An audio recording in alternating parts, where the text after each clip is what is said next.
Bill, good morning. Good morning. Thanks again for another great motion picture. It's been thank a long you. way since Gods and Monsters many, many years ago. And just wanted to say with this film, did you feel, although you've just been in the last part of it, do you feel now that the closure of this, what kind of feelings do you have about it, and did it present any special problems for you or any challenges? Yeah, I thought the real challenge was to make sure it was a satisfying climax. So I was very aware of not only the two films that I'd made, but the three that came before. So for example, the film opens with an overture of all the main themes from all five movies put together. At the end, I don't want to talk about it too much, but I did add this thing that sort of brought you back into the spirit of all the other movies and kind of I think acts as a tribute to the whole phenomenon. How do you feel about the ending coming to an end? Are you the one who did it, or? I've been on. I started this 2 years and 8 months ago, so I'd say happy. It's been great. Yeah. Oh, hi, Bill Condon, director of Breaking Dawn. Sorry.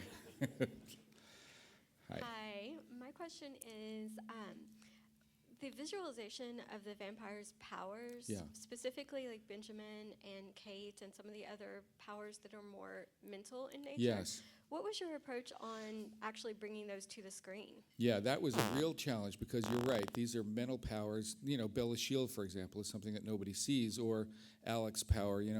So, but early on, again, that's one of the adaptations when you work in a visual medium. I thought, it can't just all be something that gets suggested. But, take Bella's power. I really wanted to make it as subtle as possible, so that it really felt like, is it there or isn't it? It's sort of an emanation. It really, if you watch it, the first time it comes off her, you see a bit of her shape. It really feels like it's something that's part of her. But I didn't want it to be this kind of, Wizard of Oz bubble around or anything like that. So all of them presented specific challenges. For Alec's power, I don't know, something funky.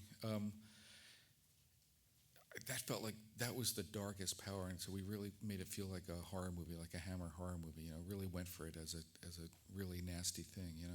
And throughout, I think we were trying to err on the side of subtlety.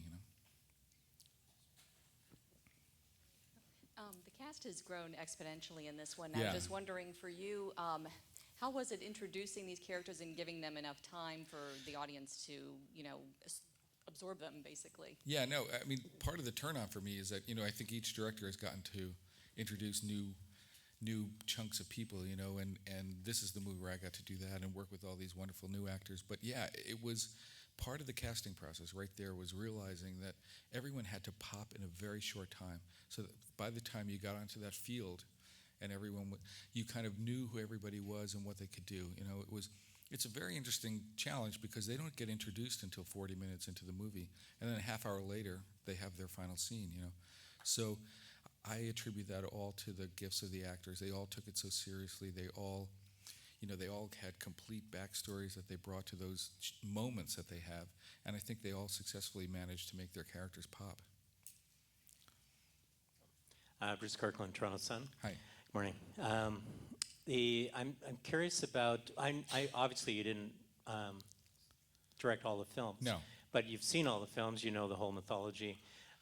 Could you talk about the arc that the Bella character goes through and the performances that you got, especially in the latter stages? Sure. From Yeah. Kristen Stewart, because her character, more than any other of the key cast, goes through changes that no one else, even approaches. No, it's really true, and it's no secret I worship at the altar of Kristen Stewart. But I think, actually, her arc was pretty. It wasn't that big an arc across the first three movies, and in the beginning of the part one of this movie, she's in the spot where she'd been kind of, she fell in love. She's a high school now graduate who fell in love with a guy and is going to marry him. But I've always said, we made this as one movie, and I feel that, if you look at these two movies together, it really speaks to the achievement of Kristen Stewart because she starts as that Bella that we've known from previous movies. She obviously, she becomes then pregnant and emaciated and loses her life and reinvented as a vampire. It's an amazing arc that she has across this, and it's so important for people to remember that we shot all that at the same time. So she would go from being this badass, warrior in this movie in the morning, and then she'd be emaciated in the afternoon. It was really an incredible thing to watch. Well, I think she so embodies the character. She really, I think she has this extraordinary energy.